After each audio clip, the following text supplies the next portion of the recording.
Good morning, everybody.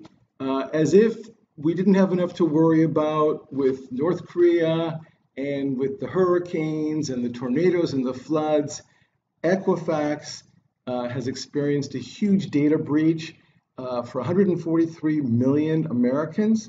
So I want to explain what's happened, how it happened, who it's going to affect, and what you should do about it. So let's get to it. So when you first go to the Equifax site, you'll see that they have an incident to report. Well, it's a lot more than an incident, as you'll learn in just a minute. So first thing is, in this orange box, click here to enter their security page. And what happened and when did it happen? Okay, so let's first start with that. So hackers got into the Equifax site.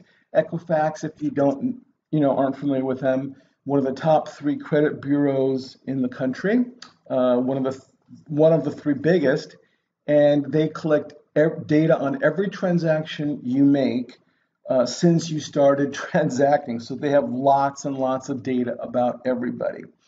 The hackers got your name, your social security, your driver's license, your address. They got that information on 143 million people. And let's just get, yep, and date of birth. And on about 200,000 people, they got the credit card numbers. And if you had a credit dispute, they have that information as well. So they got a lot of information on a lot of people. Now, what is Equifax doing about it? Well, if you're among the 200,000 people, the company's going to send who had their credit card numbers or dispute information hacked. The credit card Equifax is sending you out a letter and telling you what further steps need to be taken. If you were among the 143 million of us, they set up a website and they're leaving it basically up to us to do the heavy lifting of cleaning this up. So that's what I want to walk you through. Fortunately, it's not as bad as it looks. Okay, so you go back to their website, you click to enter, and you're going to see 2 boxes. One is potential impact, the second one is enroll.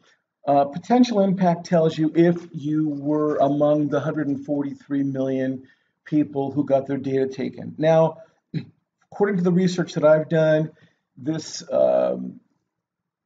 even if they say that you weren't impacted, I would assume that you were impacted.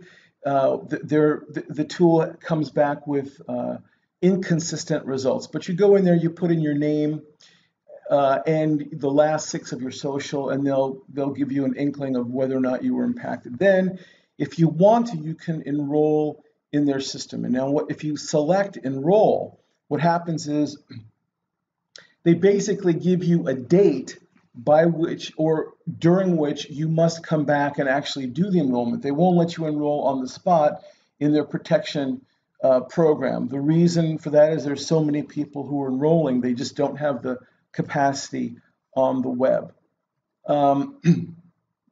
Let's go back to this. So what do you get if you enroll? Well, they give you free access for a year of credit monitoring. They'll scan the web for use of your social security. They'll do extra alerts. They'll give you free credit theft protection for a year. And you have a lot of this with your existing credit cards, but it's better than nothing. So you might want to enroll. The thing is, if you do enroll, you have to be aware that you may be giving up the right to be part of the class action suit. That will eventually come. I wouldn't worry about that because typically those class action suits are really good for the lawyers, but they won't give you very much benefit. So you might want to enroll. That's up to you to consider. But you don't have to wait for them to take care of you. You can take care of yourself. First is check your credit by first calling the credit bureaus. There's 3 of them. And if you want to get information about who those companies are, go to the site Credit Pilgrim, and this link here will show you basically how to get your credit reports effectively. So you want to check your credit report, not your score, but your report to see if there's been any unusual activity. The second thing is consider freezing your credit. What you can do is you can call these companies and put a freeze on, meaning that nobody else can come and open up credit lines or credit cards with your name. And the good news is that, you know, you can unfreeze your credit once you freeze your credit, but they may charge you to unfreeze it. In other words, if you want to later on apply for a mortgage or another credit card, you have to unfreeze. So you need to write down your PIN. You should also find out if you do freeze your credit, will they charge you to unfreeze it? But this is a pretty good way to make sure no one, you know, basically steals your identity and starts using it. The next thing is you can set up fraud alerts by calling the numbers on the screen. With a breach of the magnitude that we're talking about with Equifax, probably the big credit bureaus already have big, you know, very sensitive fraud alerts, meaning if there's some spending going on that's as if it's you, but it doesn't fit your spending pattern, they'll put up an alert, maybe, you know, close down your credit card and contact you to make sure that that was you spending the money. But you can set up these fraud alerts. It certainly won't do you any harm. The next important steps are, number one, share the love, because there's not a lot of consolidated information for everybody. Not you know, your siblings, your children, people you care about at work. Share this video, whatever you have to do. Make sure that other people know about it. Take care of themselves. And then number two, especially be careful during tax season, because what the fraudsters do is they'll use your information to file a fraudulent tax return. The only way you can protect yourself right now against that from happening to you is to file early. Unfortunately, the government doesn't have any kind of protective methodology, but you want to monitor that carefully. I've had people who have unfortunately had that done to them, and they were able to, you know, reverse it, but again, it's a pain in the neck.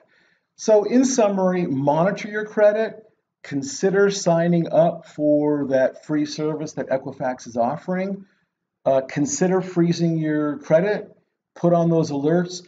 Don't worry, don't make it ruin your day. You're probably not going to lose anything as a result of this if you take these steps, but you will be inconvenienced, and it's really a shame. I'm sorry that it's happened to all of us, myself included. So don't worry about it. Just take care of it. And yeah, and be safe out there. Thanks.